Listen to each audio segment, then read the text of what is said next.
আপনারা দেখছেন SR24x7 news. এতদিন তো দায়িত্ব করে এসেছি, দায়িত্ব বেড়ে গেল। তো আমি সমস্ত দর্শনার্থী বলবো, একটাই কথা বলবো, সবাই নিউটাউন সর্বজনীনে আসুন, সবাই পুজো দেখতে আসুন। এখানে প্রচুর খাওয়ার স্টল আছে, আড্ডা জোন আছে, এছাড়া যথেষ্ট পরিমাণ হচ্ছে পার্কিং এরিয়া, আমাদের খুব ভালো ব্যবস্থা। প্রশাসন আমাদের কাছে এতভাবে সাহায্য করে যে আমি বলবো যে এখানে সবচেয়ে যে বড় পুজো এটা নিউটাউন সর্বজনীন, এবং সবকিছু ব্যবস্থা খুব বড় মাপের আছে। নিউটাউনের একটা ঐক্যবদ্ধের বার্তা দেয়, বেনি সুতোর মালায় একসাথে বেঁধে দেয়, এই যে এক সাজে পোশাক, কি বলবো? এটাই তো আমাদের, দেখুন নামটাও নিউটাউন সর্বজনীন, সবাইকে নিয়ে, সেই জন্য নিউটাউন সর্বজনীন, সার্বজনীন নয় কিন্তু সর্বজনীন। তো সেটাই হচ্ছে ব্যাপার, সবাইকে নিয়ে, এবং পুরো নিউটাউনের একটাই বড় পুজো, সেটা হচ্ছে নিউটাউন সর্বজনীন। তো সবাই আসুন, পুজো দেখি। আজকের আমাদের উদ্বোধন, এরপর টানা লক্ষ্মী পুজো পর্যন্ত আমাদের পুজো আছে, এবং বিভিন্ন কালচারাল প্রোগ্রাম থেকে শুরু করে প্রচুর ইভেন্ট।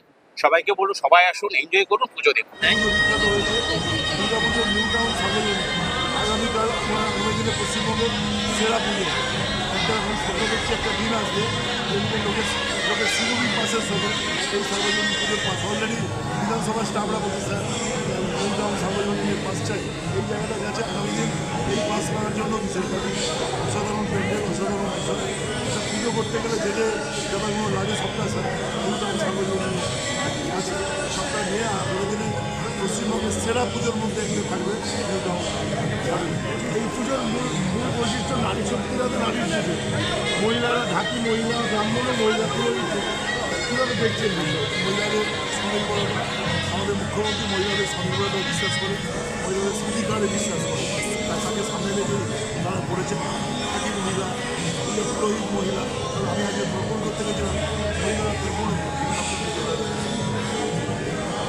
হচ্ছে যে নিউটাউন সর্বজনীন তো সব দিক থেকে এগিয়ে। পূর্ব কলকাতার সবচেয়ে বড় পুজো, in terms of footfall, in terms of size, in terms of decor, in terms of awards, আমাদের পুজো সব দিক থেকে এগিয়ে। আমাদের এখানে 100টা ফুড স্টল থেকে শুরু করে যে পরিমাণ দর্শক আসে, সেটা আমার মনে হয় না পূর্ব কলকাতার কোনো পুজোতে আসে। এবং তার মেন কারণ কিন্তু কেবলমাত্র কলকাতা না, কলকাতাবাসী এবং তার মফস্বল থেকে বেশ কিছু লোক আসে। আজকে মেট্রো কানেক্টিভিটি হয়ে গেছে, সব জায়গা থেকে লোক আসছে।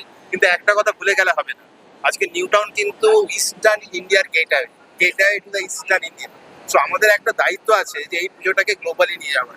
এখানে কিন্তু ইন্টারন্যাশনাল যেমন এমএনসিস আছে, ইন্টারন্যাশনাল হোটেলস আছে, ইন্টারন্যাশনাল ফোকাস আছে, এবং আমাদের বিবিসি থেকে নেট জিও, স্টার স্পোর্টস থেকে স্টার ওয়ার্ল্ড, প্রত্যেকটা জায়গা কিন্তু প্রতি বছর ডকুমেন্টারি হয়। হেন্স নিউটাউন সর্বজনীনের দায়িত্ব অনেকখানি বেশি অন্যান্য পুজোর থেকে। নিউটাউন সর্বজনীনের দায়িত্ব হেরিটেজটাকে সারা পৃথিবীর বুকে ছড়িয়ে দেওয়া, এবং প্রত্যেকটি ডকুমেন্টারিতে আপনারা দেখবেন নিউটাউন সর্বজনীন আছে। সেই কারণে আমরা মনে করি যে এবছরের পুজো একটা অন্য উচ্চতায় নিয়ে যাবে, অন্য মাত্রায় নিয়ে যাবে। এবং আজকে যেটা বলছেন যে অষ্টমীর ভিড় আজকে নেমে এসছে, বিশ্বাস করুন অষ্টমীর দিন এখানে র্যাপ নামাতে হয়। এখানে মানুষ নয়, এখানে একটা মহাসমুদ্র চলে আসে।